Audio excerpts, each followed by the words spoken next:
to what is going to be a not massively in-person attended, but no doubt very robustly attended online session to talk about the history of Tunstill, which seems an anomaly, as I'm not sure that the history is ever going to end. It is a permanently in process phenomenon, and almost certainly won't be ending at the end of today's session, because everybody around the table, to my knowledge, including me, has had some very first-hand, crucially Naomi Eisenstadt, has had some very serious involvement for large chunks of our, albeit increasingly long lives, either directly, indirectly, or in recovery mode for some of us, from a link with the Sure Start initiative, which I guess will always be the most publicised and the most written about childcare initiative in all of our lifetimes,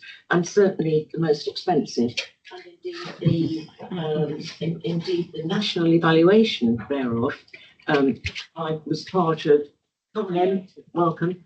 I was one of the 5 research directors in the 7-year national evaluation of Sure Start, which was commissioned by government and started in 2000. And even that was at the point that it was commissioned, the most expensive childcare children's services evaluation. People were grown, it's probably been exceeded now, but certainly was £21 million initially. Tommy Meadows, who was the director of the cost effectiveness module, I was the director of the implementation module, and of course we are so far into the history of Tunstill that other evaluations, recently, the IFS have come on stream with much more up-to-date data. Jane. Yes. Sorry to interrupt you. That's right. For people at home, I think you may need to talk as if you're talking to a hall rather than a small group. Right. I thought I was. I'm talking. Which microphones at the back. I'm talking at the blue light. So sorry, people. So shout up. Yes. I always think I have put my hearing aids in, you see, which gives me a rather wonky sense of how loud my voice is. Is that about the right decibel? As loud as you can. Loud as you can do. Well, I won't bore everyone in the room to death with reiterating my personal reminiscences about Sure Start. And that will be true for many of us in the room. We all have them. But I will say, because there's an increasing understanding in terms of the study of history, that I think this is a really interesting timing for having this seminar, because inevitably objectivity we might be committed to as academics and social workers and care workers, but inevitably having a personal link, in some cases over a prolonged period, with a particular piece of policy and practice, inevitably, I was going to say skews, let's use a more positive iteration and say enhances one's understanding of what has happened, why it happened, what might have been the challenges, and what are the lessons to learn. But I think it's quite important to put our hands up in terms of not being completely new to thinking about Sure Start, because I can't think of many people on the attendance list, whether you're listening at home or in the room, for whom that won't be true. And I have only one last thing to say, which is to elicit people's happiness about being recorded, because this is going to be a recorded session, which will then be able to be put on the unit's YouTube channel. So I'm hoping that will facilitate even more imaginative contributions. So without more ado, I'm going to introduce Carl Purcell, who is going to locate Sure Start for us within up to the moment historical context, and draw some links where it's come from, where we are now. Okay, can I? Thank you, Jane.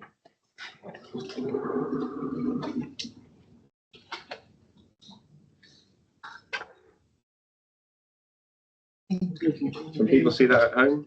Yeah. Okay, it's a privilege to be asked to introduce this topic, and speaking professionally, Naomi, I think it's the main event. Jane and I thought it was quite important to try and set the scene of 1997 when Sure Start was, when the Labour government came into power, and Sure Start followed shortly after. So I'm going to give a very brief history of 50 years of family support in about 15 minutes. So I apologise. This is going to be very simplified. I'm sure people will have lots of different perspectives. But anyway, I will. I think it's important to think about the state of kind of social policy generally, economic social policy in 1997. So forgive me for going back all the way back to 1945, but I think that's really important. We've got to remember after the war we were building the welfare state. We were talking about full employment, social security, building the NHS. I should have put housing on there. But I think also this is a time when we had a lot of trust, and we were investing in public service professionals, social workers, care workers, health professionals, etc. And I wanted the two quotes underneath are taken from, we had a social work history network seminar in October on the history of the concept of neglect in social work, and I've stolen these from Michael Lambert's presentation because I thought this could have caught a neat way of summarising different attitudes to poverty. The first one: their lives are characterised by dirt, disintegration and disorder. They are often shiftless, apathetic, irresponsible to an almost incredible degree. And that's a kind of very Victorian attitude to, it's your own fault you're poor, you need to pull yourself up. Thankfully, there were people challenging that view, and particularly after we came out of the war, after the war, people recognised that actually there was, wasn't always your fault for being poor, and actually we needed to think about the financial challenges and the kind of public services, the lack of public services that families had access to. I don't think the first attitude had ever gone away really, but I think in the post-war period, people who subscribed to that second view had more influence arguably than they do today. But I'll park that for a moment. I just want to move on and think about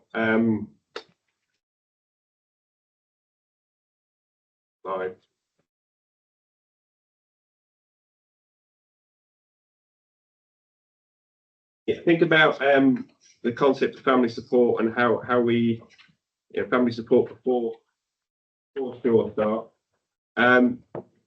We had the Curtis report in 1946, which was very much a response to middle class people recognising that the lives of the kind of urban poor were pretty dreadful, and I think evacuation was one of the reasons why people started to appreciate this. And we had the Curtis report, which was 1946, which led to the Children Act 1948. And it was with the Children Act 1948 we had the first creation of local authority children's departments. And I think what was the important point here is that local authority children's departments started to move away from just rescuing children from their terrible families. It was starting to think about how we can support, how we can work with communities and work with families themselves so they can better look after their children. And we started to think about restoring children, so not just rescuing them permanently from their families. We started to think about how children could go back to live with their families if they've had a kind of short period in residential care, or what was then often called boarding out, which we would now think about as foster care.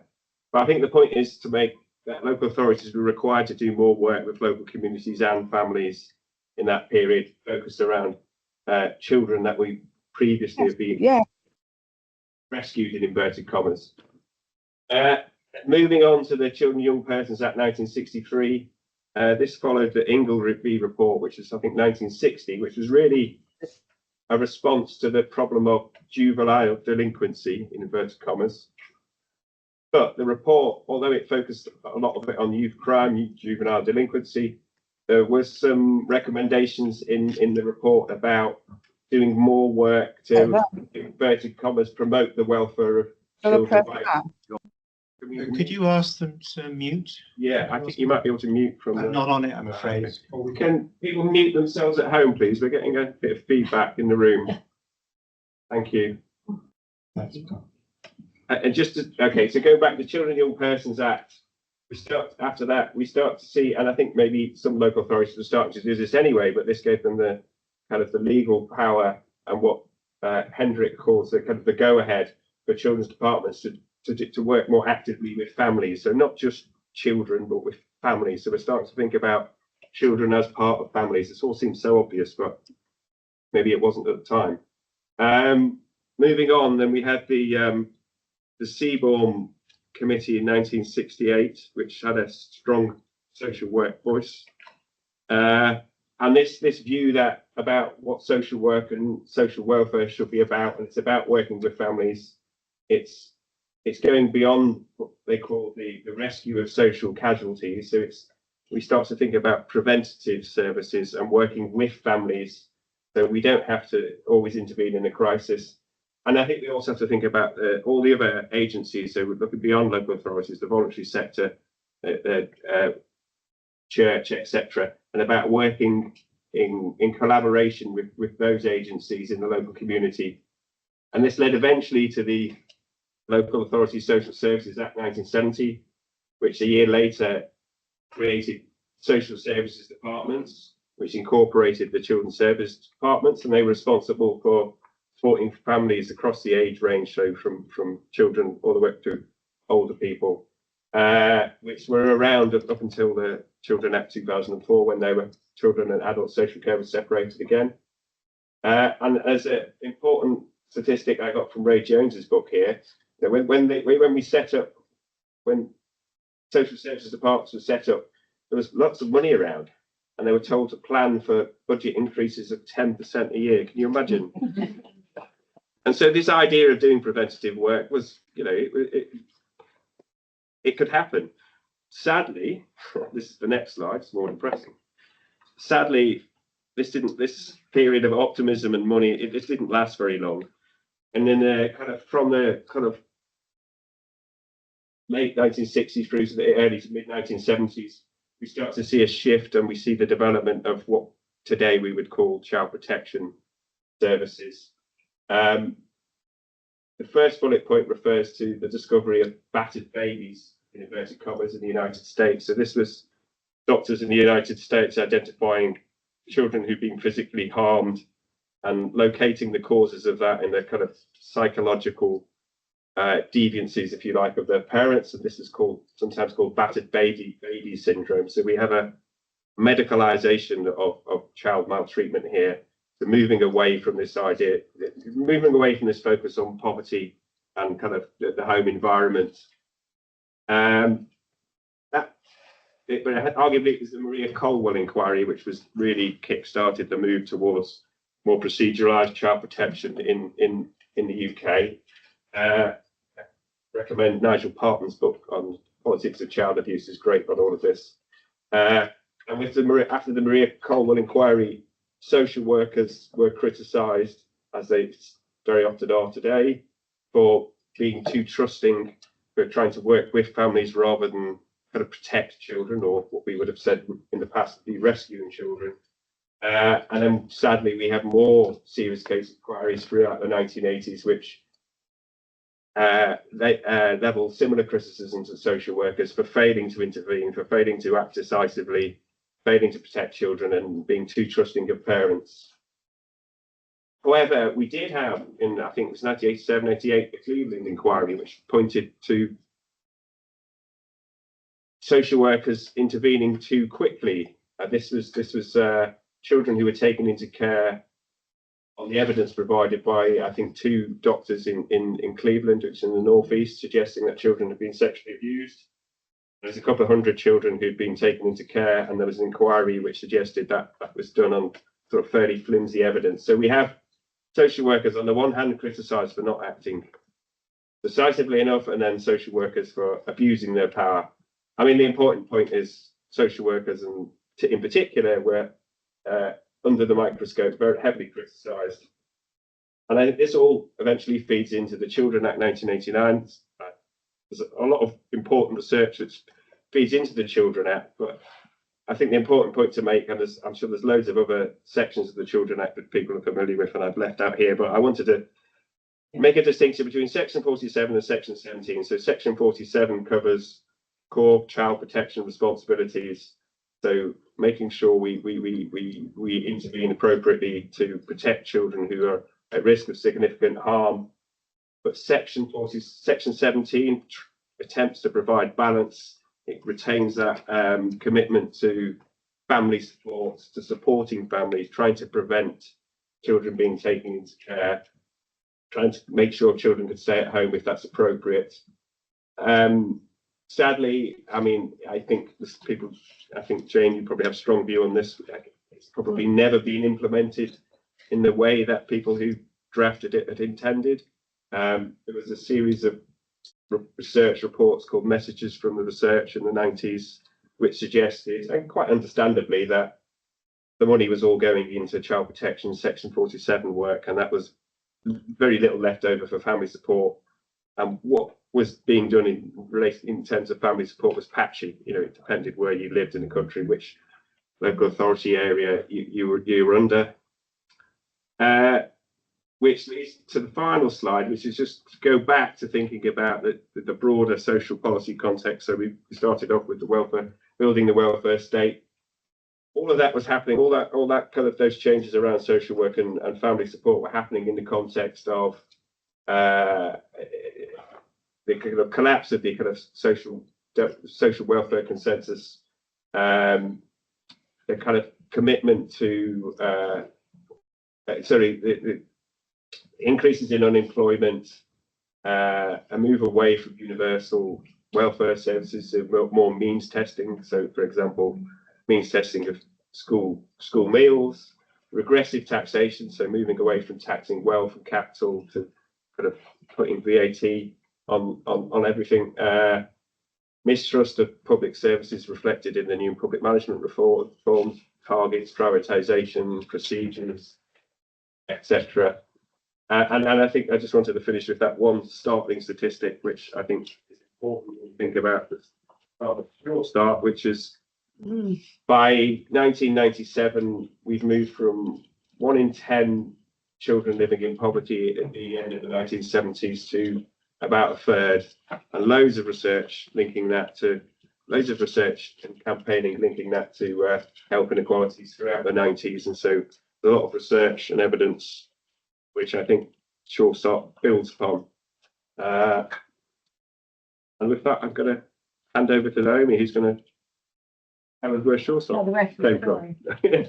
Well, can I just say, we're picking up before we do that, and just go very quickly on there, that actually, as Naomi will describe, the Sure Start initiative is very much the baby of the Treasury, and I was asked to speak at the very first seminar organised in January 1998 by the Treasury, when they were first starting to look, I suppose, at what might eventually be something that we now know is called a Sure Start. And the very first seminar was Gillian Pugh, who came in very well, who was an expert in early years and did an overview of excellence in early years setting. John Bunner, sadly dead, a statistical expert with a huge data set on child deprivation, and particularly the geographical elements of that, and me, who spoke, although as Norman Glass never ceased to remind me you weren't the first choice, who spoke on the data that had emerged,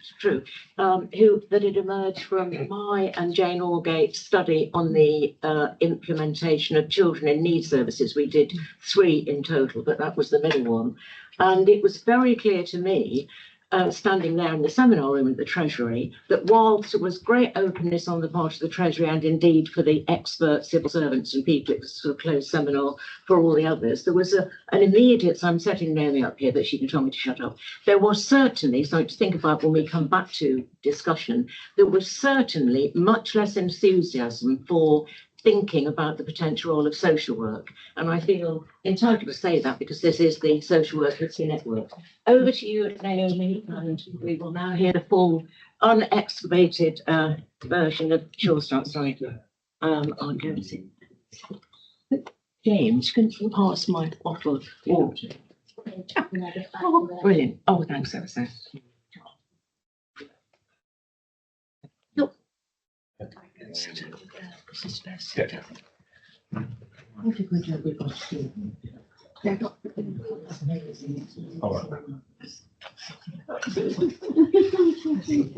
Okay, thank you very much. I have to start with two stories that aren't about Shore Start. Well, actually, one of them is, but one of them isn't. My job before Shore Start was chief executive of family service units. So I want to defend the thing about eugenics, which was very big on the left in the 30s. And family service units was set up during the war as pacifist service units. And it was set up by pacifists who wanted to do alternative social work instead of going to war. So it was a very left-wing organization.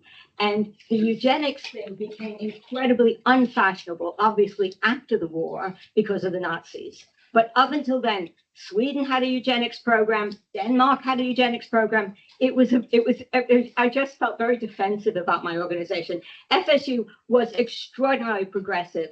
When I ran it, we had 40% non-white staff, 40% non-white service users, and the first Urdu-speaking social worker in England.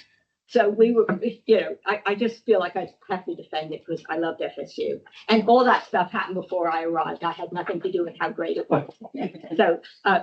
So my second story is much closer to people in the room, particularly June and Pam.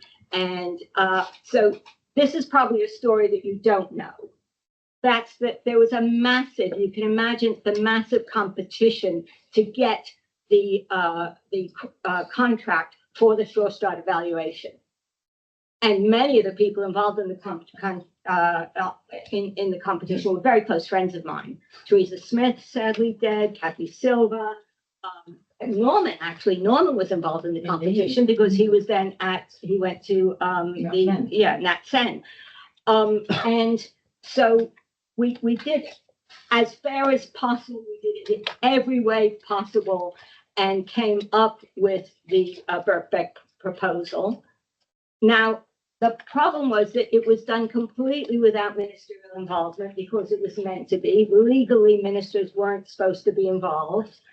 But I knew that, of course, June's group had done one of the applications. They were shortlisted. I also knew that you used to go to the gym on a Saturday morning with Kat Hollis, and she was on the advisory group. And I couldn't risk that ministers would find out through the gym who got the contract. So I had to announce to ministers who got the contract, and Margaret Hodge went ballistic because she hated Jay Belsky. And was a good mate of Patricia Hollis. She was a good mate of Patricia Hollis. She hated Jay Belsky and wrote to David Blunkett to say, you can't let this happen. And the other thing that she objected to, this is the funny, Melanie Phillips, do you remember? Yes. Yeah. There was a Black social worker, Melanie Phillips, who was on the team. Margaret thought it was the other Melanie Phillips, who was a right-wing commentator. So in her letter to David was, and we can't have her either. Yeah. And of course, we had spent, I mean, it's not just the people who applied. We had spent 6 months. We would have lost 6 months. And also, we were worried about losing credibility in the academic community because for some reason, I wanted a credible evaluation, which of course, none of the ministers, of course it's going to work. What do they absolutely could not believe that it wouldn't work, and therefore they were less interested anyway. But I just wanted you to know, June, how you were the cause of the biggest headache I ever had in short story. And that's the first time I've heard that story. Whatever Patricia could have leaked, she didn't. Well, yeah. And she was very good at leaking. Yeah. Well, anyway, it did cause me, the only reason I told them was because I knew about the gym. Thank you. Anyway, so we'll get on with the story. And I'm still not going ahead.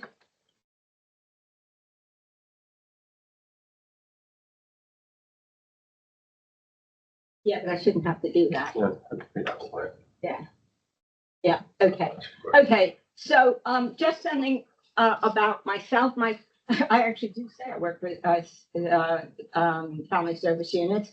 But my first job in the UK was in a social services day nursery in Edinburgh. I didn't know what social services were. I didn't really know why there was a day nursery that was special for children who had particular difficulties. Before that, in the US, I ran a parent cooperative nursery on a university campus for the children of foreign students and faculty. But at that point in my early career, I thought children were children, parents were parents. I didn't have a notion about class distinction because I hadn't lived in Britain. So anyway, Norman Glass led the cross-department review. I think you all know that. Children did less well. And then Norman set up an advisory group. And there were two different advisory groups. There was an academic advisory group, and then there was an advisory group of all the charities. And that advisory group was Friends of Sure Start. And because of FSU, I was invited to be on that group. And it was Gillian Pugh who told Norman, if you want to know about poor kids, talk to Naomi at FSU. Funding of Sure Start was announced in Parliament in 1998. The first amount of funding was $450 million for the first 3 years. And I got appointed the head of the unit. It was an open advert, but Norman did ring me up and ask me to apply. And I said, how many people have you rung? And he said 3. And I said, can you tell me who they are? He said, no, just tell me what order. He wouldn't tell me that either. But anyway, I amazingly got the job. I just look at it. I think people on screen can see this. The sad thing is the reasons that we set it up then, in some ways, the children are worse now. You know, and the big issue now about children in poverty is that 70% of children in poverty live in a household where there's a working adult. So we thought that employment was going to really solve child poverty, and it hasn't. And the other one that's really, just sort of sad. Well, it's all incredibly sad, but tooth decay. So wherever it was, I mean, maybe he should have gone and done the dentistry, because children not getting proper dental care is incredibly important. What was Sure Start? I think that I am giving this talk in a few days to Department of Communities and Local Government, and there will be civil servants there who won't know what it is. So that's why I've got these in. Sorry, I didn't tailor it. I wasn't quite sure who I was talking to today. But this is all that you know about what it was. But I mean, what's interesting is that it was about low income. And Jane is right. It was not about social work. And to this day, I am particularly sensitive about the word vulnerable and the word disadvantage, because I think that there is too much, the assumptions about poor people is always that they're screwed up. And some people, their biggest problem is just not having enough money. And Sure Start was about mitigating the impact of not having enough money. We didn't hope that it was going to erase child poverty, but we hoped that for that generation of children growing up in poverty, their futures would be better. That was the assumption about it. But again, for this group, I'll say it, and who's ever online, when I left the Department for Education, I said to my then boss, Tom Jeffrey, this department doesn't know whether it's about all children, poor children, or fucked up families.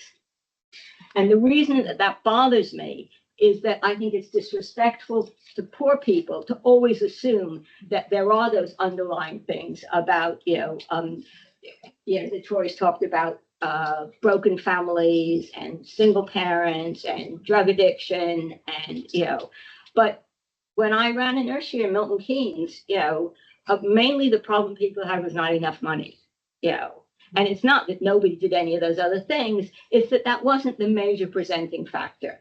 And I think we are very disrespectful to poor people without understanding the context in which people live. My joke for Sure Start was always, if you put the parenting program in a free laundrette, I'll go. If I can do my washing at the same time as learning how to be a good parent, that's fine.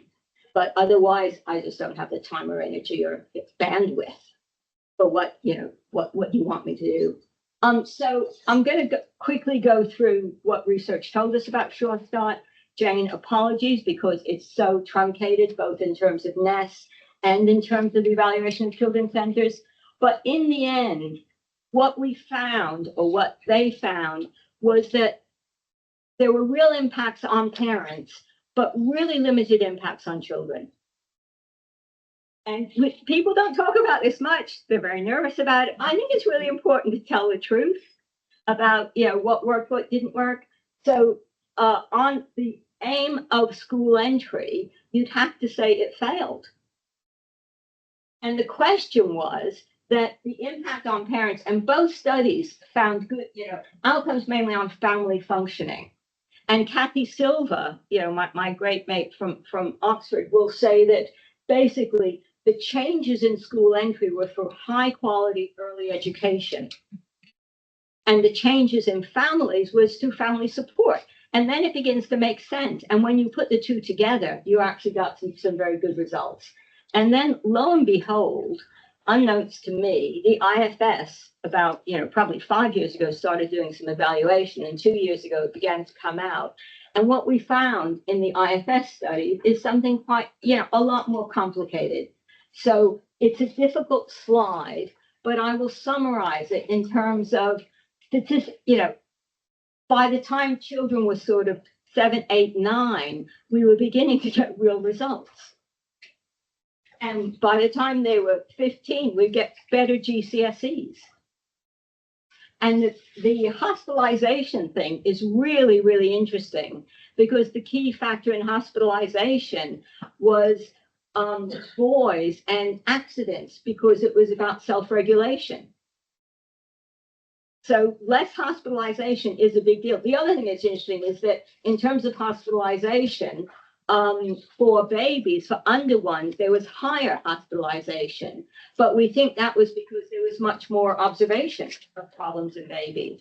So costs more to the health service in the first 12 months, but then significantly less through childhood and middle childhood. And the youth offending stuff is really interesting, because they found, the IFS found that that total youth offending increased, but that was cautions.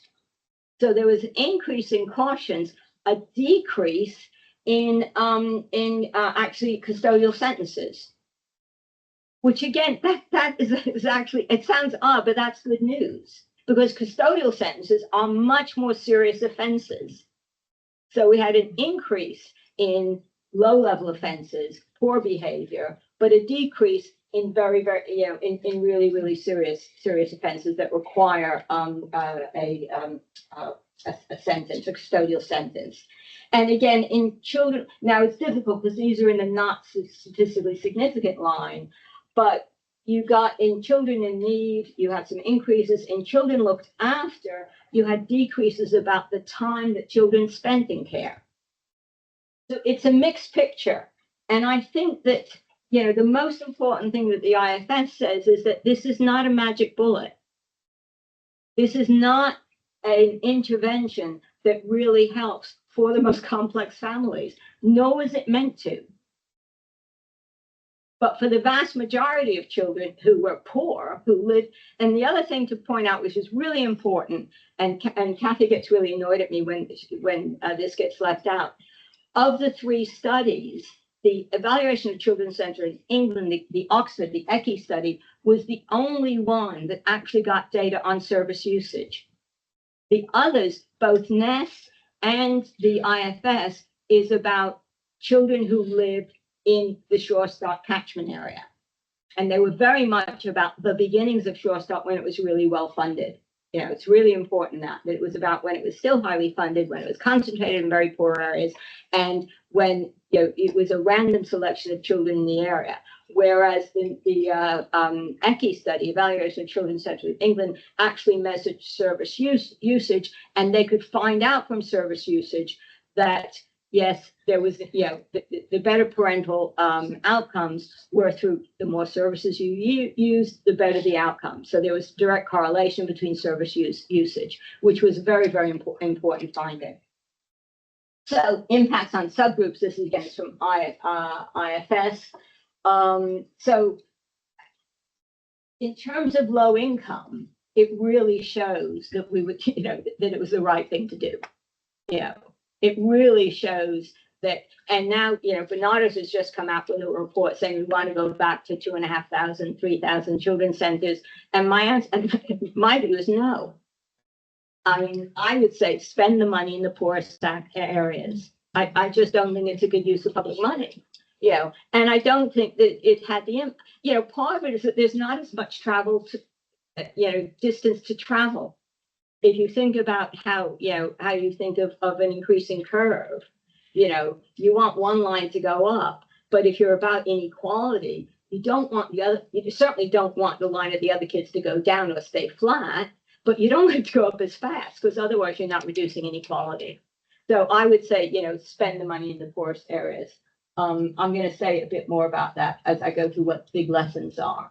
But there's a mixed picture. The health and education results are unequivocal. There's a much more mixed picture and has to be looked at in great detail on the social care and crime evidence in terms of did it work or did it not work.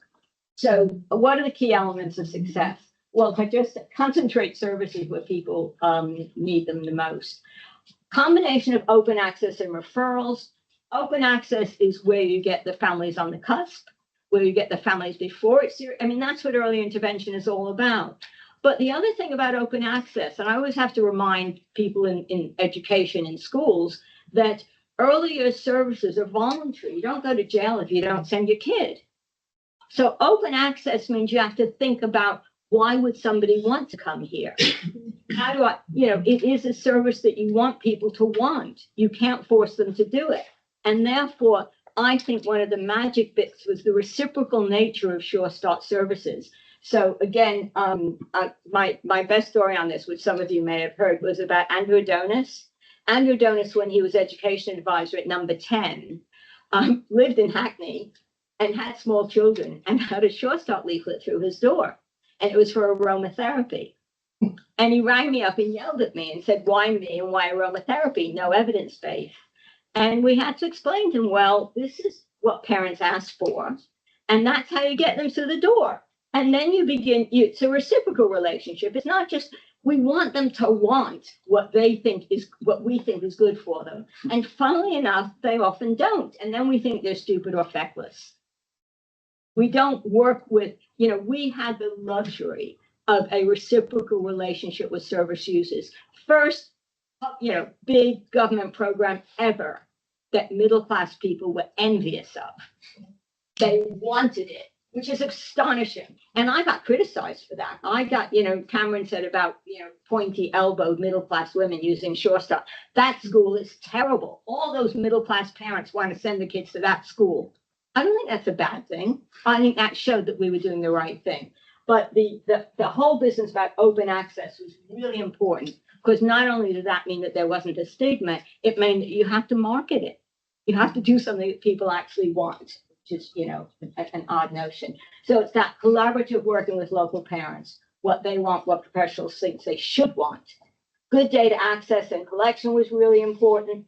I mean, that was a really interesting thing about we had like 9 PSA targets. We had no ability to collect the data on whether we were reaching the PSAs.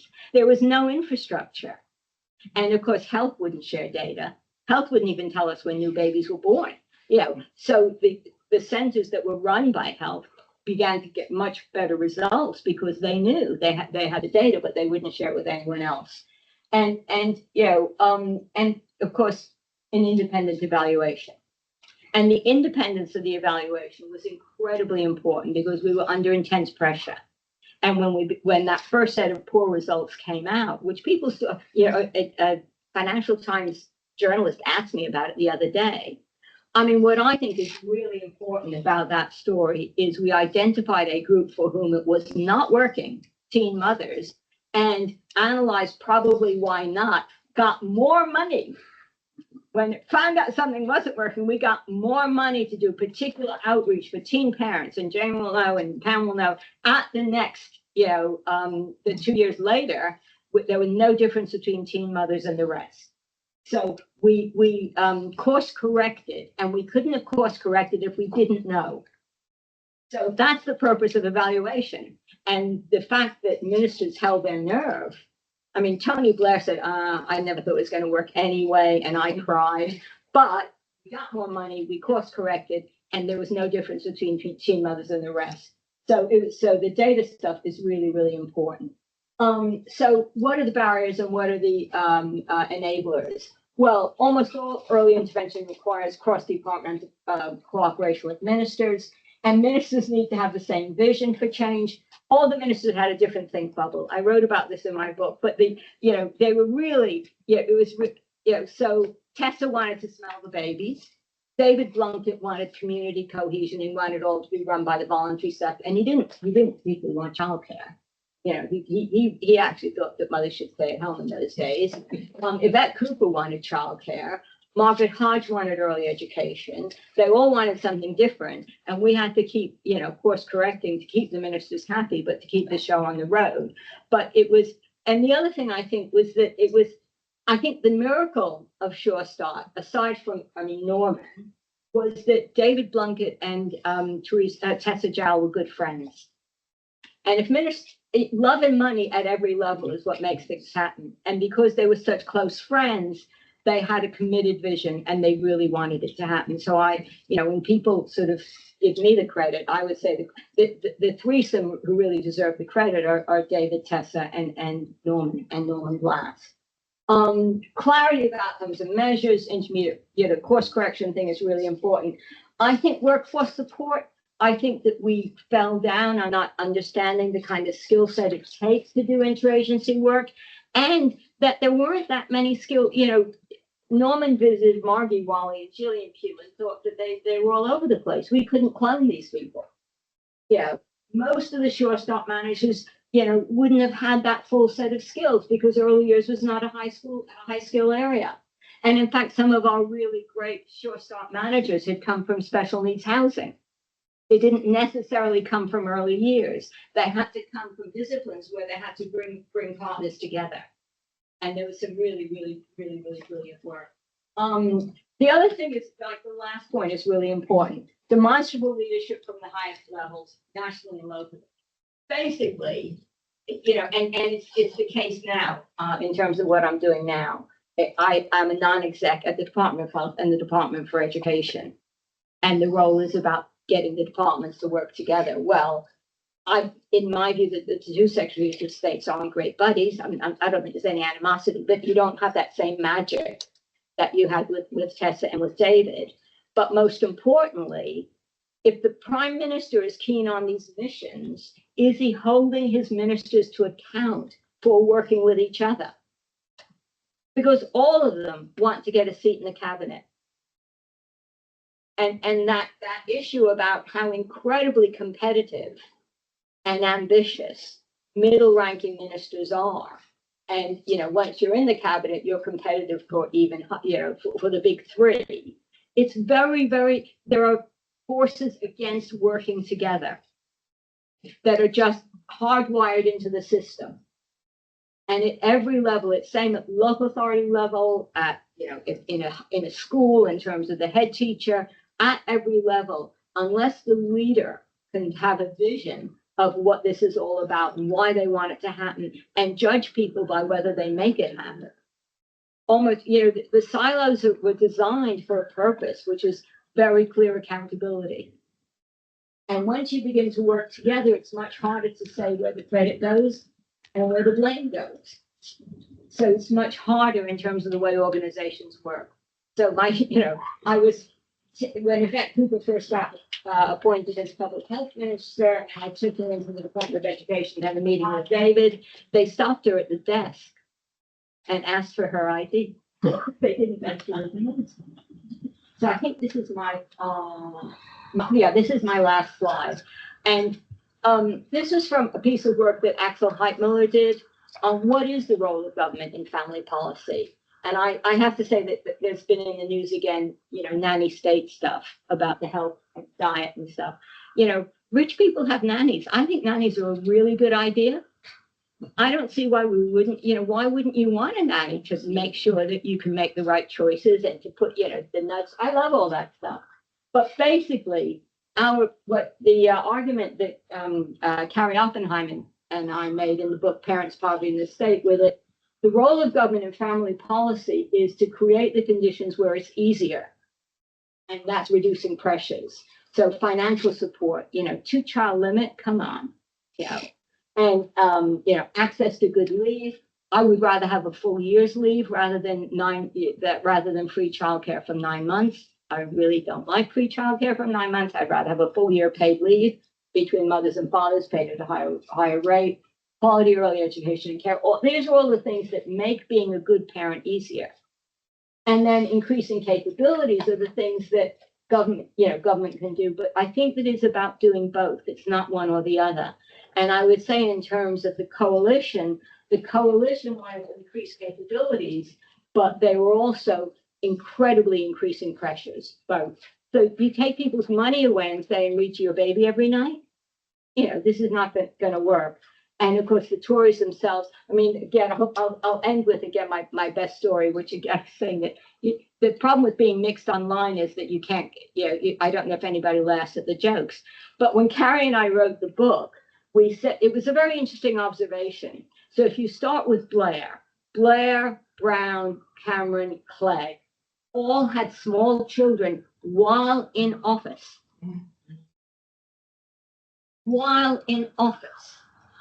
And that was really, really important. And then you get poor old, Theresa May, who was criticized for not having children, which was appalling. But it would have been very hard for her, having experienced that, to really focus on family policy. And then there was Boris Johnson, who we don't know how many children he had. Thank you very much.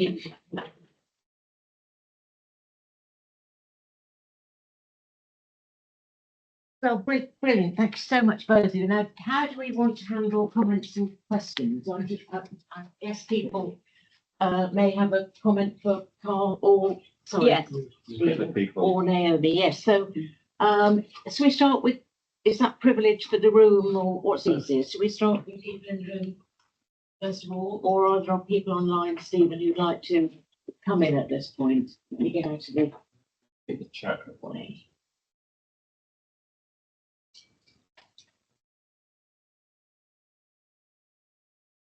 Anyone dying to say something? June. Right. It's my heart. Thanks, Naomi. That was great to listen to. Just a couple of things. Architect designed buildings you didn't mention. I was very close to one of the first shops built in Norwich. And that the building was really important in terms of being pampered, being something really good. But the other point, and I agree with your point, actually, the big mistake, I think, was to move from areas of deprivation, and I saw it in Norwich, into areas that didn't need it. And in order to do that, they cut the funding. They spread the money too thinly. And at that point, one saw a decline in the aims. And that's what ECI found. The Oxford study looked at centres from that period compared to the early one, and that's exactly what they found. As services were being cut, child outcomes were going down as well, and parents. So that was absolutely clear. Why did they do it? The irony is that it was a victim of its own success, because every MP wanted their own in their own constituency. Yeah, it was a victim. As I said, the first program for families that everybody wanted. Yeah. And in fact, I argued with Mrs. Hollis about that precisely. Yeah. She was in favour as a politician if everybody must have one. Yeah. And I was saying you're going to lose. Yeah, I thought it was a serious mistake at the time. But can I also say that we found, I absolutely agree. I mean, that's the perverse thing that MPs are really pissed off if they haven't got one, and that they were failing their constituencies. But at the same time, there was a real issue around, I think we found, Debbie might want to come in here, we found on the implementation module that there were great tensions around eligibility for access, that although it's from a research evaluation point and getting right outcomes, it's absolutely crucial to have really clear deprivation. That's how the first 200 were set up on the basis of deprivation indicators. But of course, it was very tense on the boundary. So you'd have all sorts of battles with parents very angry that they were literally, and Sally will, I'm sure, remember this from Westminster, that they were on one side of the road, not eligible, because it was a slightly less high rating on the deprivation indicator, as opposed to others. So it's a really perverse, presumably for anything in the future, that's an embedded problem. And I don't know how you solve it. If you have something so good, obviously everybody wants it. It was brilliant, and as someone who used the Sure Start Centre in the early 2010s, the one thing I observed was it became oversubscribed because it had been so successful that other groups had fallen away. So there weren't the toddler groups or the baby groups or necessarily the baby classes, except for the eye-wateringly expensive ones available. And so people who kind of fell between the upper middle class and kind of really wealthy and could just take a year off work without having to think about it, and the people who were receiving benefits because of their income status. And then there was a kind of group that I fell into in between where, where you kind of felt that you probably weren't quite their intended market, but actually there was also nowhere else to go. And I don't know whether that was something that came out in the evaluation, but it was a victim of its own success in that sense. I mean, when the program managers talk to me about it, I said just let them come. The idea of turning people away just seemed crazy to me, and I also that there was some advantage of the social mix. Yeah, that it isn't, that everybody needs a little help sometime, and it puts you in touch with people you normally wouldn't be in touch with. I thought all that was good, but I think it's physically where you put it, and it's as June says, you're right about the buildings, because people felt finally something's coming to us.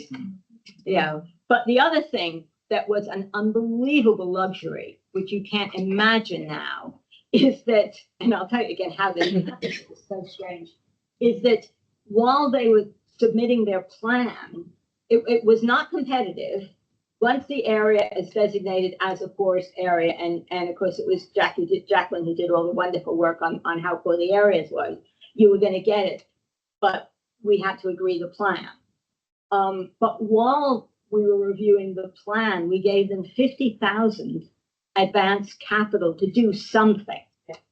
And the trust it built was extraordinary in the sense that they really mean it. And they did all sorts of really interesting things. There are some things that they asked for that we said, no, it's not going to work, but other things they did really, really interesting things. So being able to do that made a huge difference. So capital was important. Feeling pampered was important. Feeling that, and in many of them, they had parent groups that were involved with the architect in the designs and all the things about, buggy stores and all that, which, it was just lovely. It was really lovely. James? Yeah, it's really interesting thinking about it, where it sits in terms of development as sort of welfare state, and just from what Carl was talking about, how it was very much grounded in the Treasury in a way that previous initiatives hadn't. And I remember the language at the time talking about the social investment state rather than the welfare state. And it was the first time I heard the dreaded word stakeholder starting to emerge. And I think that then gives some indication as to its slightly complicated relationship with social work. I thought it was interesting, Jane and I did a lot of research in the 210s in children's centres, and the great strength of the best were twofold. Firstly, they had a sense of universalism, but they were actually very skillfully targeting in a way that was non-stigmatizing. I remember one parenting group had somebody who was doing their PhD, somebody who was on child protection plan, and quite a lot of them in the middle. And when we asked the parents, where would you say you are in terms of need, all of them, including the PhD students, said sort of in the middle, really. And I thought that was real sign of the skill set. And that's why it was such a shame that some of them, I think, took a rather crude line towards social care, saying we don't want to get near those stigmatizing social workers. And that's why Westminster was a very interesting kind of alternative model, because there were those bridging posts which actually could play, I think, a very kind of helpful role, really.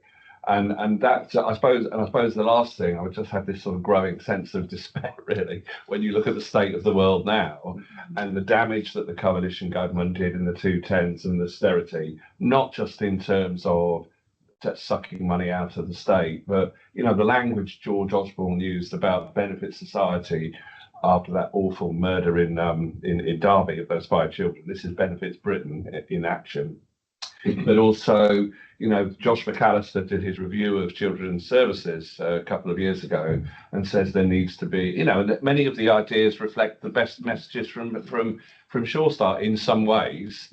But he said there needs to be immediately £2 billion pumped into the child welfare system to even begin to undo some of the damage of the last decade. And actually, he's a minister in a different department now, and they put in a rather modest 500 million, which is not going to go anywhere near learning the best lessons from Sure Start and implementing a much more effective and humane system. Can I just reveal my total ignorance? Why and when did it stop, the Sure Start scheme? It was a steady decline, because they didn't start by closing a lot of centres. They what was called hollowed them out. So they limited the numbers of days they were open, or had there would be cluster models where the health visitor was at one day and one the other day. So if you were a user, you had to check. You had to, you know, it took skill to get access to what you needed, and so therefore people stopped coming, and therefore then you close it. A lot of them became referrals only. They became social work in the neighborhood. They didn't keep any open access stuff. So there were all sorts of different ways that different local authorities. I mean, we handed in 2004, we handed over control to local government. And there was an early years ring fence, but it was for all early years in local authorities. But that means that the local government could still fund the centers. That was 2004. Because of Every Child Matters, you have a director of children's services. You couldn't have a director of children's services that didn't include the local Sure Starts.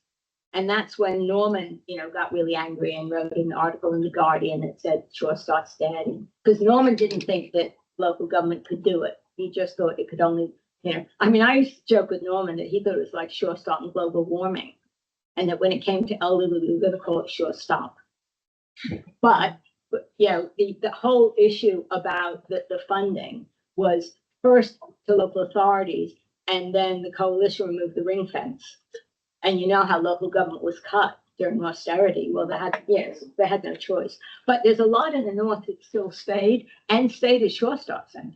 They didn't even change the signage or anything, just kept them. But yeah, it was quite sad. I just want to pick up the question in the chat, which is, yes, I'm quite happy for you to share the slides, but also on the unique ID number, that is making progress. It's not through yet, but it is, in train. And I'm fairly confident that it will happen. But I keep asking about it in both departments, and there seems to be much more of a taste for it now than there was. And Robin's. Right, Robin, if we were restarting Sure Start too. I can't. Could somebody? Could you read it out? It says we're restarting Sure Start today as initially set up in the late 90s. Does anyone know how much it would cost in today's money? Well, the original was $450 over 3 years. To get to the 500, because it doubled right away, and 500 isn't a bad number. That would have been about $500 million each year. So it's whatever $500 million a year would be now in today's money in terms of inflation. I can't do the arithmetic. I don't know what's happened.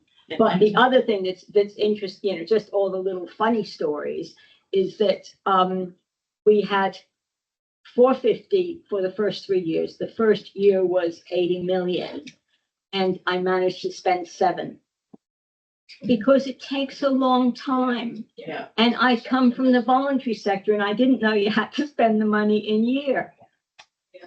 And all of a sudden I was getting complaints about the money not going out the building, but I wasn't prepared to let the money out the building till I felt people were ready to spend it.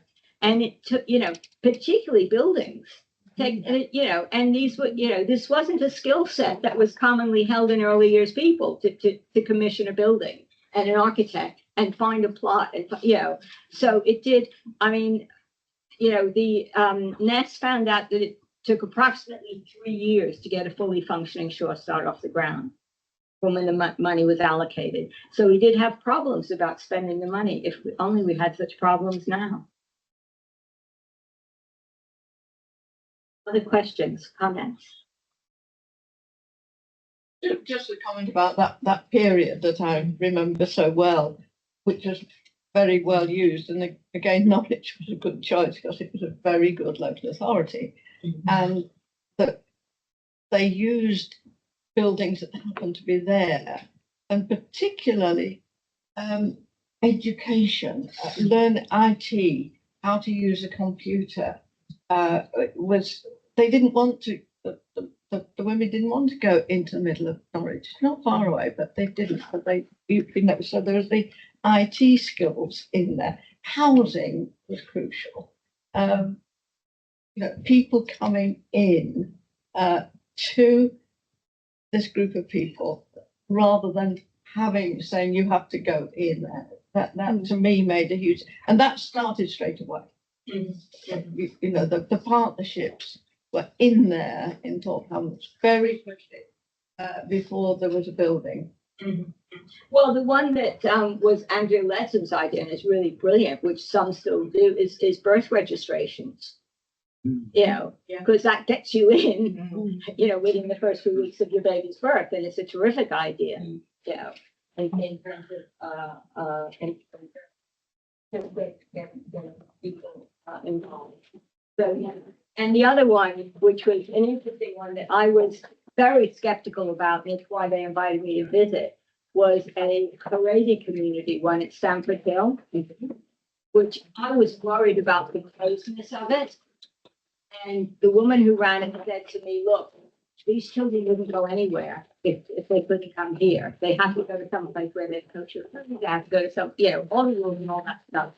Now, the building, the top floor was a village library. And then there was also an employment service, believe it or not, for the lady men, because they don't work. They study each other all day. They don't make any money. They just something, So they did all that immigration stuff within the same building as the Shore Start Center. And the other thing that was really, really, really incredible to say was that she was in contact with the Muslim center down the road, and they would meet together to decide when the health visitor midwife comes to each one. So in terms of the state services, they were very collaborative. In terms of recognizing the needs of their communities, they were very sensitive, and they got on really well. So it was, one of the lessons in that is that the more you specify, the more you work towards the mediocre. So you prevent the worst things from happening, but you don't get the really interesting innovations that are right for that group. And I think that was, and she knew, she heard me speak at a conference and invited me to come. And I said, I really don't like separate positions. And she said, come and see what we do. And it was very impressive. And I just say, David has suggested, and you will have heard the rattle of the tea urn, that we have a 10 minutes quick break. Does that make sense? And I sense that will give people time to think of, I'd like to ask something when we come back about why so much money was spent on men. We used to endlessly, didn't we? I keep saying things. One of the big aims was to engage fathers. And I'm sure I can speak for all the women in the room. It always seemed to me terribly unfair. The vast amounts we came up with all sorts of obscene ideas, didn't we, as to how they might start medicine today. But it always seemed to me very unfair that so much thought was given to trying to persuade the men to even show any halfway interest in their children, as opposed to the women who were supposed to be bloody singing the wheels on the bus go round and round, all day long. Tea, and back in about 10 minutes. Can I just say something? David Jones, I chair the Social History Network. Just a quick notice about what's happening later in the year. We will have an event around the Griffiths report demonstrating our interest in children and adults, social services and social work. That has been already planned and will be happening later. We're also continuing to talk with the Social Welfare History Group in the States. The academics there are still allowed to talk to us, it seems, although one has to be careful about what words you use. But we are, and that isn't a joke, we are looking at whether there will be something in contact there. We've also recently heard from some colleagues in Australia that they are starting a social work history group, and we've had some contact with them and somebody visiting in the summer. So there are things, if you are online and you are not networked in with the Social Work History Network, on our website, go to Social Work History Network. It will take you to our website, which is generously hosted by King's, and there will be information there about how you can write to Stephen, who is here, and get on the list so that you get to know all of our events. I'd just like to finish with one more personal note. I did visit Sir William Utting 2 weeks ago at his residential home. He's still on our network list, and we're hoping that we will soon be able to announce that he will have a particular role and network with us. But he was very enthusiastic about the History Network and indeed about continued knowledge about social work. And I think it's fair to say he sends his greetings to those of you in the room and elsewhere. But that was part of history that was real in life, which was really good. And finally, if you saw D. Jones 1950 on the list there, that wasn't me. David Jones, my namesake, was the director of the National Institute for Social Work and other things. I was there with him at one point. It's a fairly common name, but I just wanted to be clear that that wasn't me. Let's have some tea. Thank you very much, and we're back in about 10 minutes. We're gathering back. I've been prompted by an email that's just come in to remind you and those at home about money. We've sent out an appeal. The way we used to work was that we used to ask people who came to these webinars for a £10 contribution, which funds travel and one or two other sorts of costs that we have. And we've sent out an appeal, and a small number of our network have responded and have made a bank transfer, which is the way at the moment that we do this. So if I could say to you that we will be writing out again with a request. We have some money in our bank account, so it isn't a desperate situation, but partly to continue to fund the bulletin and partly to pay expenses for people who do come to speak. It's useful to have a small sum in the bank account. So if I could say thanks to those over the 20 years that we've been running, it's over 20 years we've been going, in fact, it's 25 because it was the year 2000 that we started. So thanks to those who have contributed their £10 when they came physically to meetings. Most people don't come now, so we can't collect it in that way, but it would be helpful if you respond when you get a letter and make a bank transfer to our bank account. And we will be transparent about how that is spent. And our treasurer, I saw online earlier, we can keep you informed. But this has been a fascinating, not only about the detail of the history, but about the personal relationships and the real drivers of social policy, which, as we have heard, are often not the papers that are written, but the relationships that are formed. And I would like to ask about that later, but I'm handing back to Jane, who's going to, or Carl, who's going to chair the... Just because you're going to put the camera on the... Carl is going to chair the rest of the questions, yes. And we've got about 40 minutes if we need to, but we don't need to push it if we don't. Carl, over to you. Yeah, it would be really good to get people in. Can I just encourage people who are at home or in the office at work, whatever, to... If you want to join in, it'd be really nice to see you on screen. So if anyone wants to ask a question, please do raise your virtual hand and we'll invite you into the room, so to speak. There's a comment there, I think, June, from an old colleague of yours, if you can read it. Can't read anything. Peter Jordan. Peter Jordan, I worked in the Sure Start in Norwich that June has been referring to. We had an extremely skilled manager who was excellent at getting buy-in from different agencies. She was also really good at engaging the local community. It's a shame that there was not closer attention paid to how she managed this. Interesting, she was a social worker, but she was a community social worker. Yeah, question in the room, sorry. Yeah, Names. I'm Pam Meadows, and I did the original economic evaluation, which actually, because it was done so early, showed nothing. That's why I've been particularly interested in the later IFS evaluations, because they're much more in line with the American experience of early childhood intervention. But I was going to say, we haven't really talked about the managers, and all of us who ever went round visiting Sure Start local programmes will say that there were some truly brilliant managers from, as Naomi had said, a wide variety of backgrounds, and there were also some complete duds, and you could tell that the success of the programmes because so much of it was about engagement, and it was about partnership working and collaboration, as well as actually engaging the community, that people who were not good at that sort of collaborative working relationship were never going to succeed. The whole initiative in those areas was never going to succeed, because you just don't get the buy-in from all the other agencies who are coming in to do service provision.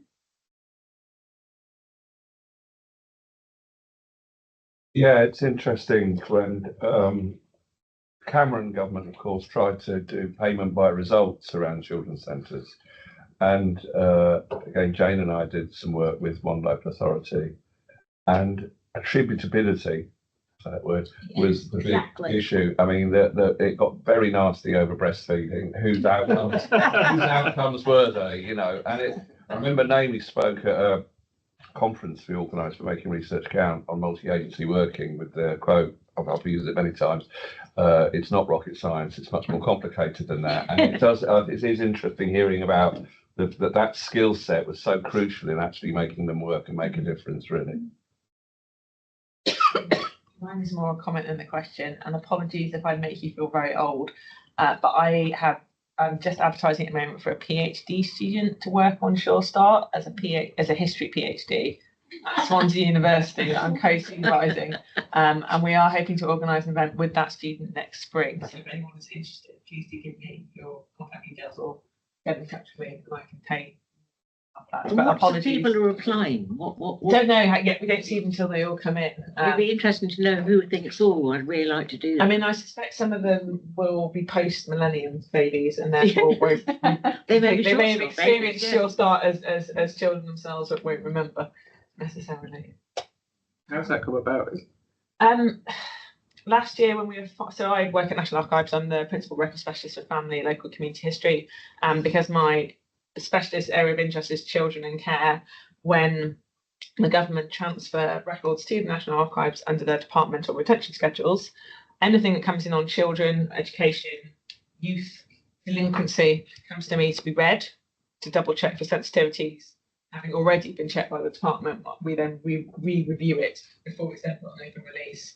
And quite a lot of Sure Start stuff came out in January.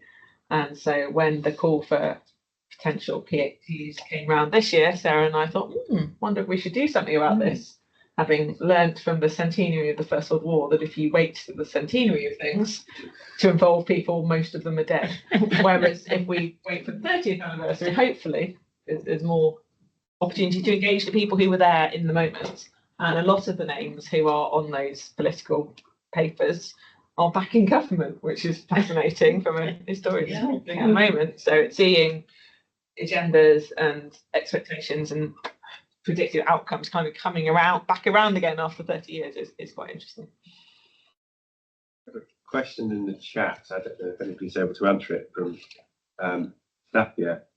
Have there been any insights on the child poverty strategy? Presumably this is child poverty strategy, child poverty review, which is underway.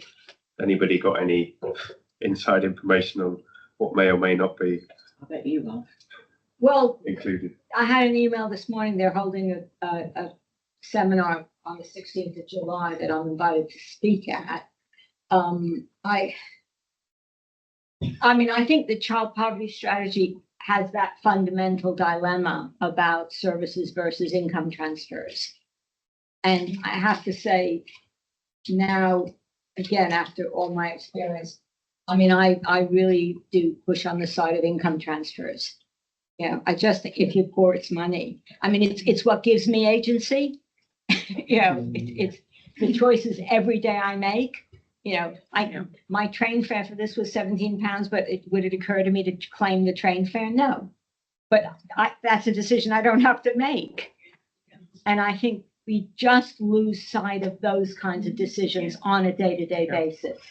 You know, so I'm hoping that it's going to come much more on the side of income transfers. Well, I think it's a bit dubious that they have to have a strategy when it's blindingly obvious that they should be abolishing the two-child benefit. I mean, you could argue cynically, which obviously I'm not, that that's just a way of avoiding the blindingly obvious, which is it would sway. I absolutely agree with Naomi about money. There was way back, really way back, like sort of 60s, a study actually done, wasn't there, on the outcomes of giving people an enhanced income. Wish I hadn't started saying this because I can't remember who did it, but it's James will know, won't you?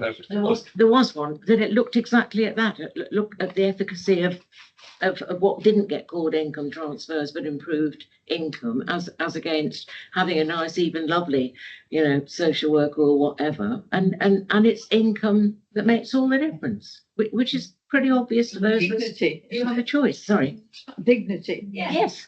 It also, it's about dignity, but it's also about, we were passionately committed to the general notion, Debbie and I, in our implementation work, that the parents were most likely to know most about what their particular child needed and what would work best and what would work best for them. So actually, if you put the facility for activating choice in the hands of people, i.e. money, they are most likely to, I suspect, to spend it cost effectively on what's specific to meeting their needs. The specific piece of research was done by Wolfogle and Paul Gregg. Jane Wolfogle and Paul Gregg did do a study on, you know, extra benefits. What did they spend it on? You know, trying to challenge the booze and fags.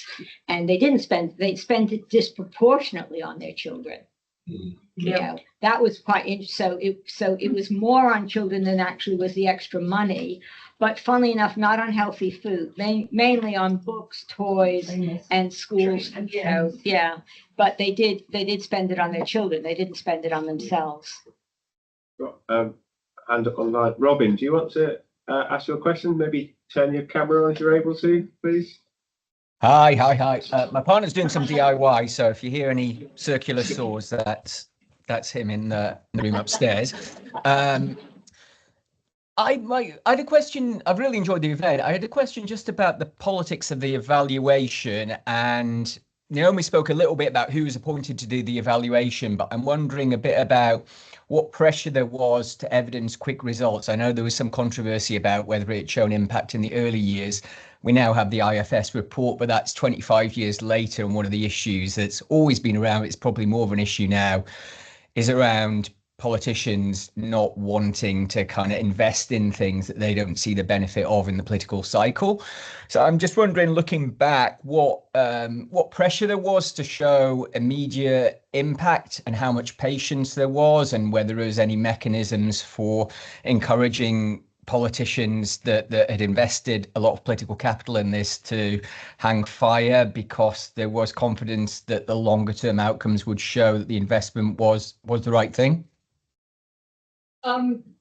Complicated question, but there was huge pressure, and politicians did not believe that it couldn't work. So when we got the first results about teen parents, they immediately blamed the researchers. And Mark, see, I was right. I knew they'd do a rubbish job, you know, and that's why I tried to stress the point about actually, if you can course correct, that's what an evaluation is for. You know, it's not to say, oh, great, everything's fine. It's to say this bit's working, this isn't working. How do we improve it? How do we change it? But there was suppression of the results. So when we got the results, it was about 9 or 10 months before we were allowed to publish them. And it was Polly Toynbee who kept saying to me, Naomi, it's leaking out, you have to, you know. But I just couldn't get the Secretary of State at the time to release them until we had a plan for what to do about them. So there was huge pressure. And just more recently, my son, who has been involved in a different kind of evaluation, he told me that for academics now, basically, if you don't get good results, you never get another evaluation. You know, the pressure is even worse now. So doing really high quality critical evaluations is really at risk. And can I just add to that, Robin, because I think we were very aware of it in the national evaluation. We had an expert advisory committee, which was chaired by Michael Rutter. And actually, I mean, which it terrified all of us at that point. I guess Professor Sir Michael Rutter was probably, the most into, yes, God, yes, God. thank you. That's the case, God. And he, in fact, couldn't hold that book up, James, could you? So Robin can see it. He, at the end of the book, that's the boring book of the film, was very, very upfront about his major reservations that our methodology was not based on a random control trial. There was a huge amount of unhappiness at the outset, and you would have been greatly to Naomi's credit. She must have. I mean, I can't know. I only know what it was like from the outside, we researchers. But there was a constant tendency to want to rubbish. It takes you into that whole moral debate about the morality of randomly distributing goods, or all the stuff that you're more than familiar with. And I'm not sure that the NEST evaluation entirely, because it's summed up really by Michael Rutter, of whom I am a great fan, or was, entirely managed to, walk away from the taint of not being an RCT, about which I have sort of reservations. But I think that's the question is, are researchers always a good thing?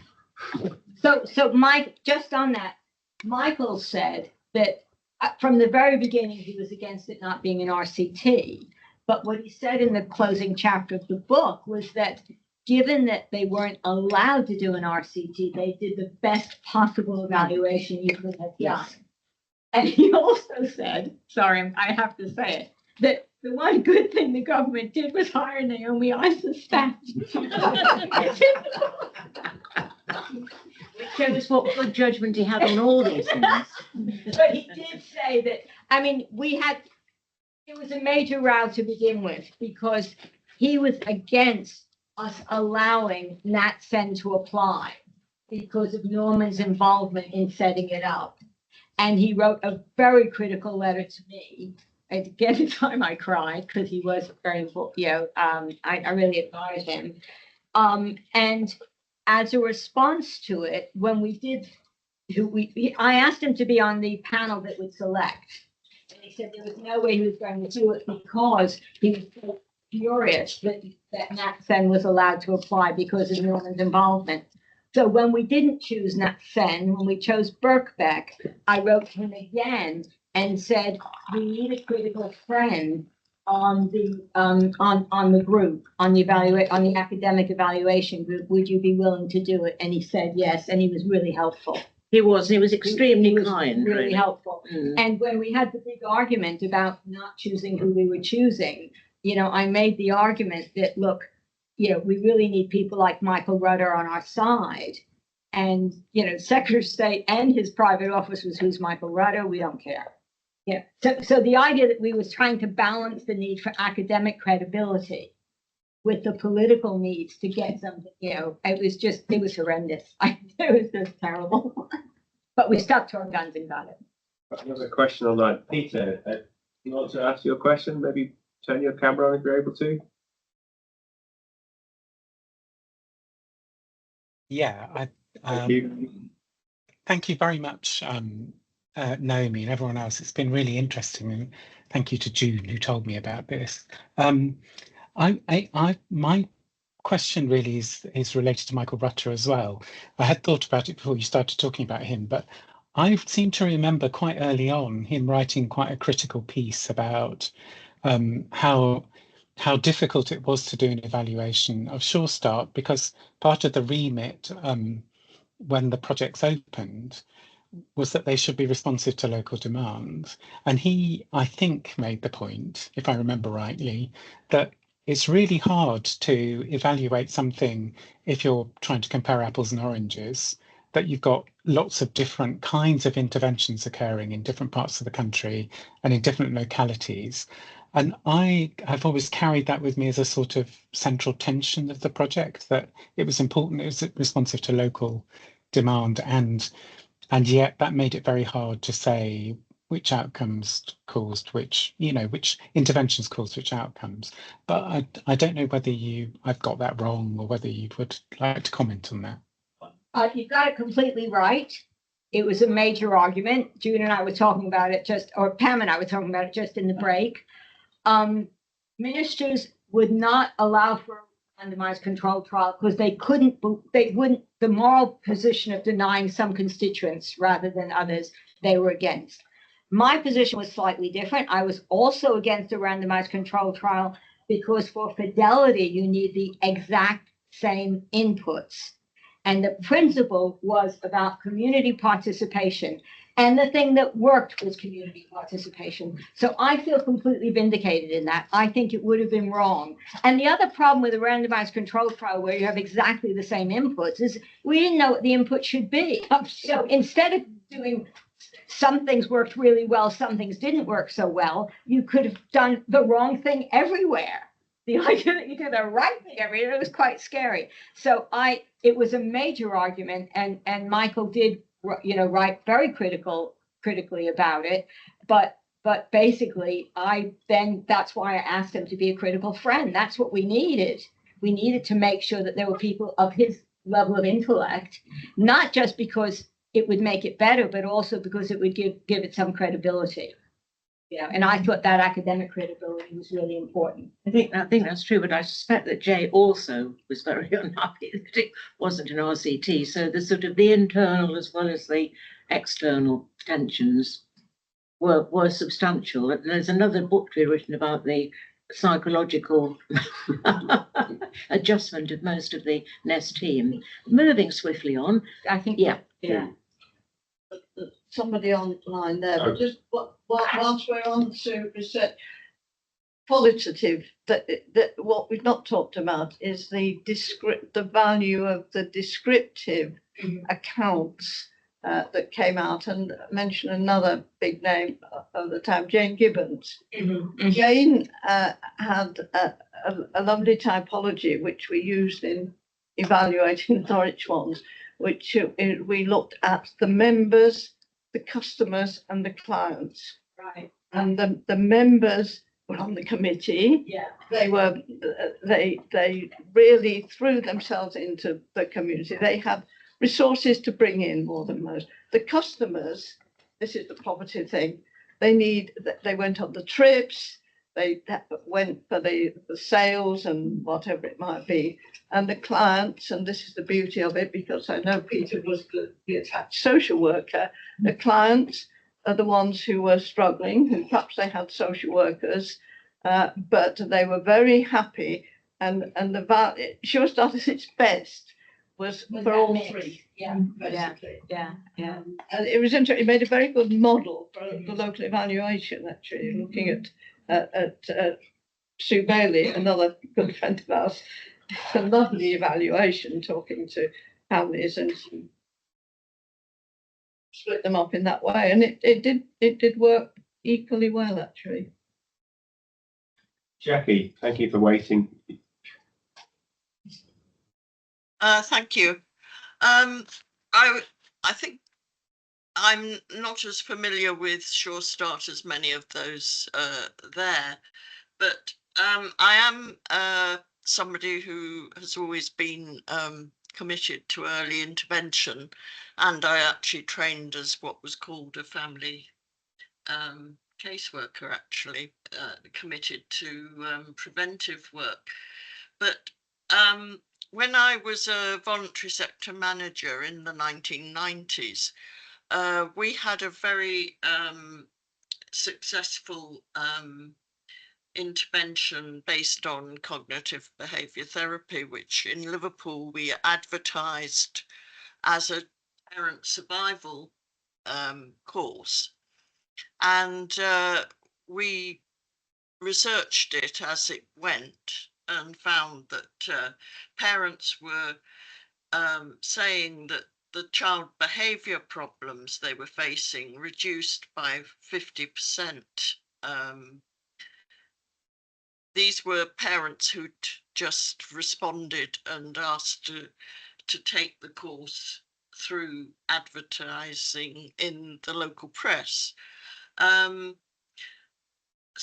I couldn't always get this funded under, although the Children's Bureau Runts rang me and said it was the best course they'd come across of its type. And later, it was very similar to ones that were very expensively bought from America by children's local authorities.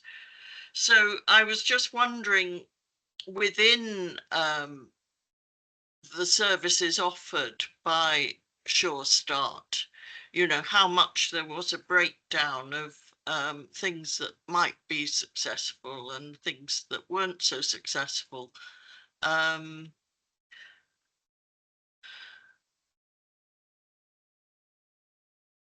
So well, I know from ECI, the Oxford one, that there were some very successful, highly structured parenting programs, but they were very expensive to run. And also part of the expense to run was participation, because there was very high dropout rates. So to make sure that you didn't have dropout rates, you needed to provide childcare, you need to provide something for people to eat, you needed to provide transport. So any single, the centers that did run them would probably have 2 cohorts a year, reaching what, 20 parents? So on a unit cost basis, they were very expensive. And certainly the what is now called foundations did a major review of parenting interventions and found a few that actually did work, but there were loads that didn't. And I think my problem with all that stuff is the context, and what prevents people from being able to do those good parenting things is largely other stresses in their life, and also de-skilling a practitioner by having a manualized program. And it's how do you balance that between the need for something that's standardized and has a common input with people's feelings about, but what I said to David, sorry, another story. When I was in the department and David Miliband was schools minister, and he said, we shouldn't reinvent the wheel. And I said, David, everybody needs their own hubcaps.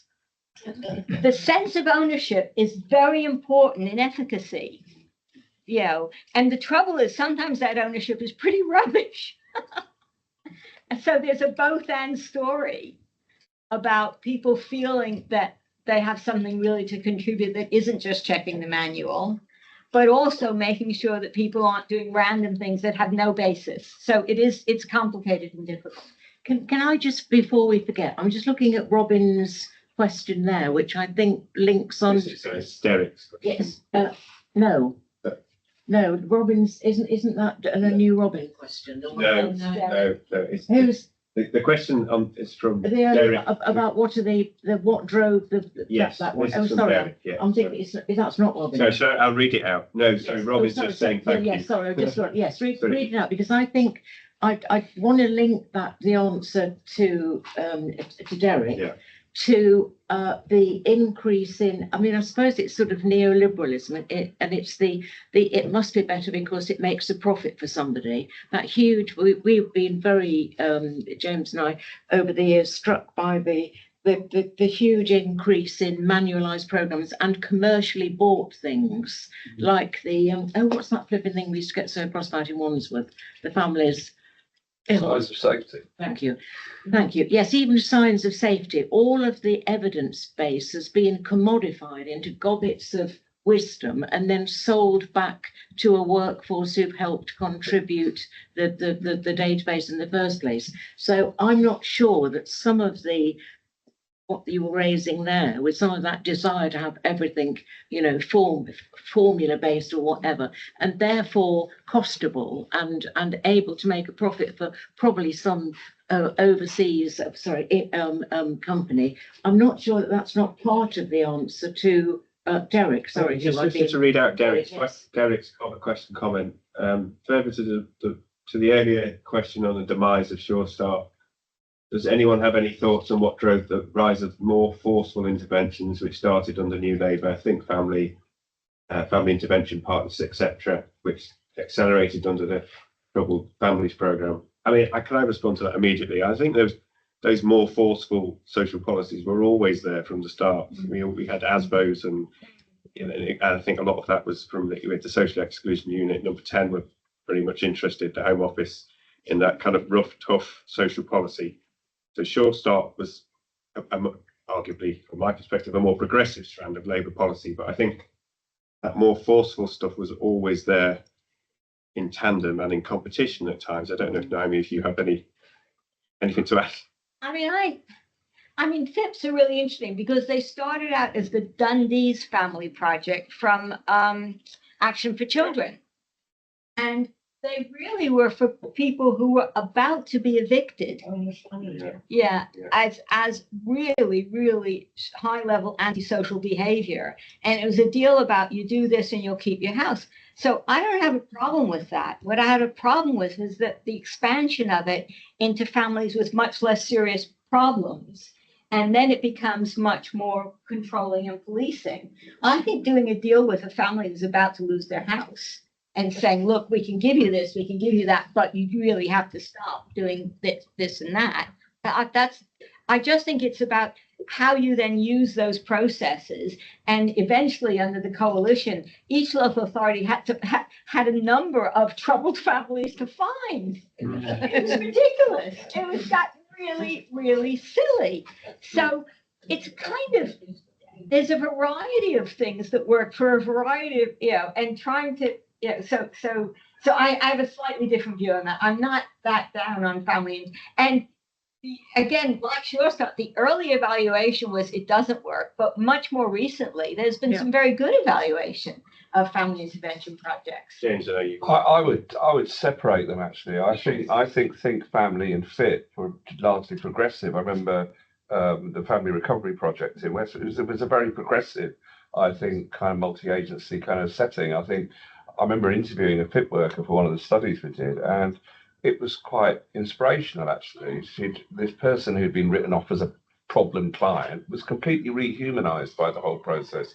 The trouble with those sorts of projects was that they required an act of faith and pumping in a lot of resources, and they kind of all ran out of money. And so suddenly they tried to keep some of the kind of names of them, but they'd stopped being effective because they weren't funded properly. Troubled Families was in austerity ravaged local authorities. It was grasped with open arms. I mean, the title was rather offensive to most people, so they call it family focus and all sorts of things. But also the way that they structured it was, so they had really crude indicators like school attendance, antisocial behaviour, the 4 of them. And actually a lot of those families, the most troubled, David Cameron, that wouldn't reach the threshold for children's social care. So it's kind of missed thing. But also I was talking in one local authority and she said, we have now eliminated all troubled families.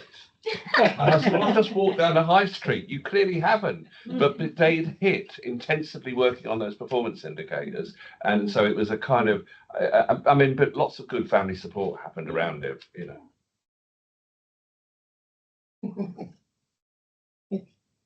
Oh, sorry, David, you have a question?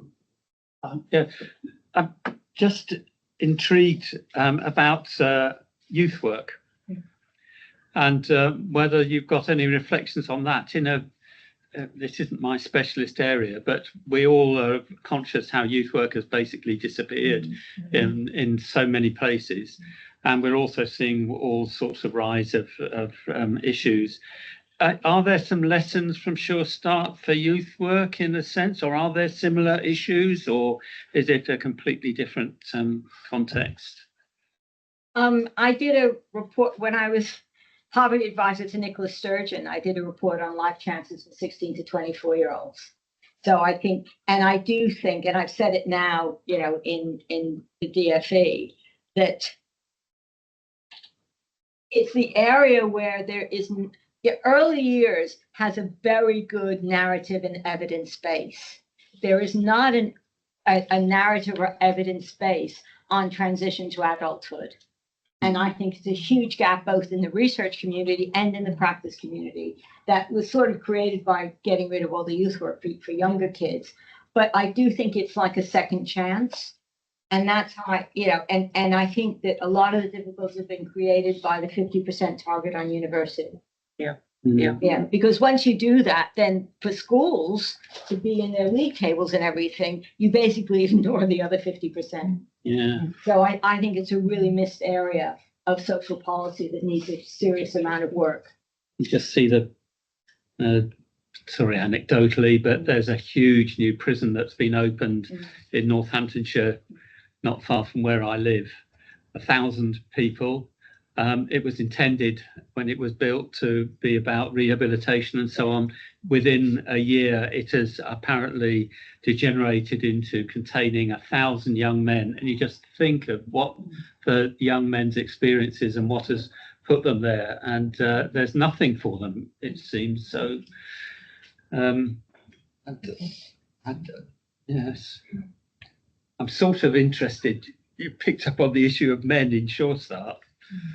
And there are some interesting questions about how we're supporting young men. It's difficult. I know the argument of the women do all the care for children, but yeah. Well, quite a lot of money and thought was spent on involving them, and in fact, it was what was the guy's name who was appointed particularly just to look at men? Wasn't it awful? See, it is a long time ago. I've got an excuse for not remembering. But it was a very solid bit of the data what he was doing. I think it was largely qualitative. I don't think it went on long enough to have been more. And we were always a bit cynical about how it was spent, and smallish numbers of men. But it was only smallish amounts of money, Jane, to be honest. Out of the total budget, it was a bit of a spit in the bucket. It was like Saturday football sessions and things. Really, be engaging the dads. There wasn't much to it. Yeah. Well, there wasn't, because, you know, this was a programme that was generally running 5 days a week between 9 and 4. Yeah. Right. When the dads are all at work.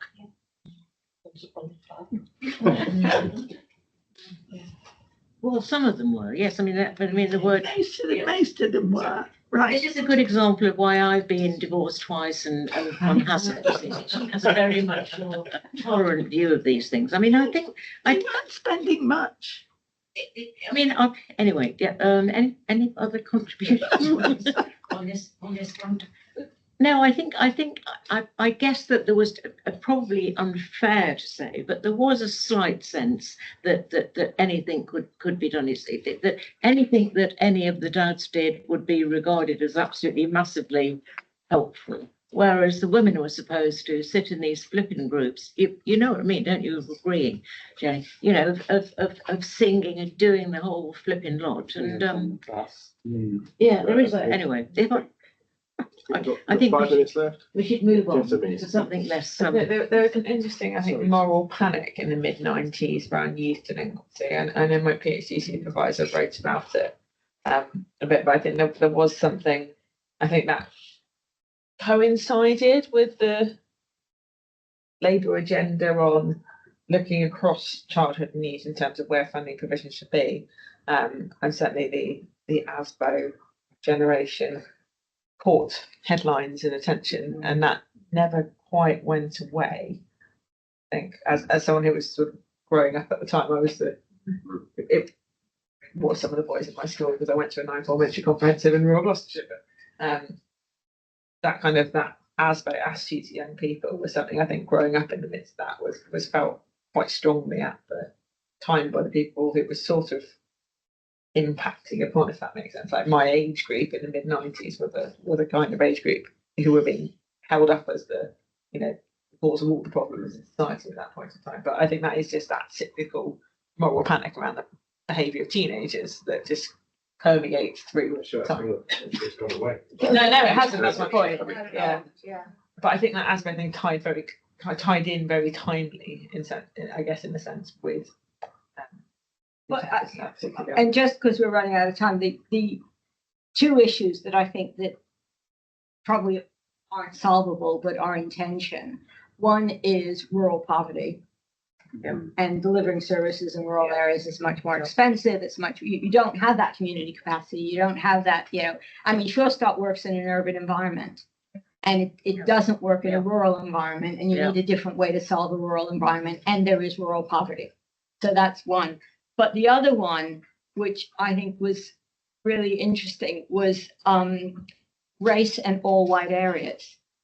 Yeah, because we used to ask the ethnic makeup of the community, and in fact it was David Blunkett's constituency. Oh no, we don't have a lot of non-white people here. And I said, well, why do you think that? They said, well, they move on the estate and they move off.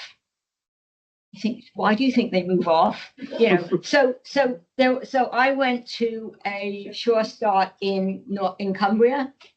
I can't remember what the name of the town is. It's just as well I don't, because I'm going to say rude things. And it was classic, like they didn't have any money yet, but they were planning and all that. And it was in a hall, and it was messy, and there were broken toys everywhere and children everywhere, and it was all rather chaotic. And there were about 7 women. And I said, oh, have you ever been to London? It was a big deal because I'm the VIP coming up from London. Have you ever been? No. And one of the women said, oh, I went to Liverpool once. And I said, oh, really? Did you like it? This is like an hour and a half from Liverpool. Yeah, this isn't in American terms a big distance. And I said, did you like it? She said, no, too many colored people. And it's very difficult because I can't say you're not, you know, what do you do? Because you are the VIP, you can't be critical. But you can't let it go because you are colluding. And I just said, oh, that's interesting. Why did that make you feel uncomfortable? And of course, she got it right. Well, not erased. She got it immediately that I was, but I still think I did the right thing. I don't think you can let it go. And I think, again, in terms of training and development, we don't prepare people for that kind of thing. It takes a lot of courage. It's quite difficult to challenge it in a way that isn't damaging, but on the other hand, doesn't say. And I think that the racism in predominantly white areas is much harder, because in mixed areas, people are used to mixing. Yeah. But if all you see about non-white people is on the TV, and then you're in a completely white community, and then when they used to say there's no black people, I said, you must have a Chinese takeaway. you know, everyone has a takeaway, you know, but they just don't see it as part of the population. So I think that was something that we didn't pay enough attention to, and it's really hard. Well, I suppose we really should, unfortunately, be drawing it to a close because we've run out of time. But I can't help but feel that, you know, that there is another Sure Start session down the line in a year or two because other things will have happened. And in the short term, it'd be quite nice for yes, if we can have a little update on the PhD. Most of you, I think, will be coming. Yes. Hopefully. And can I just add a very short PS in a bracket, sitting here as a Quaker? Both the elder statesmen that we've talked about, William Utting and Michael Rutter, were both Quakers and went to Forest Hill meeting where I am too. So I just thought people might be interested to hear that. That's a very good advert for being a Quaker then, isn't it? No, thanks very much, Judith. Well, thank you very much, everybody online, and for persevering with the excellent IT on behalf of Carl and Stephen, and most of all, thank you very much for Naomi coming and being very brave and answering all of the questions, and being very frank. No. Well, I think you definitely earned a glass, my dear. Let's take you away and buy you one. So thank you very much indeed, and see you at the whatever David is the next one. Keep an eye out. It'll be announced through the usual circulation, but there is a date. It will be later in the autumn, I think October, something like that. Thanks. Hopefully cooler. And thanks to Jane for pulling it all together.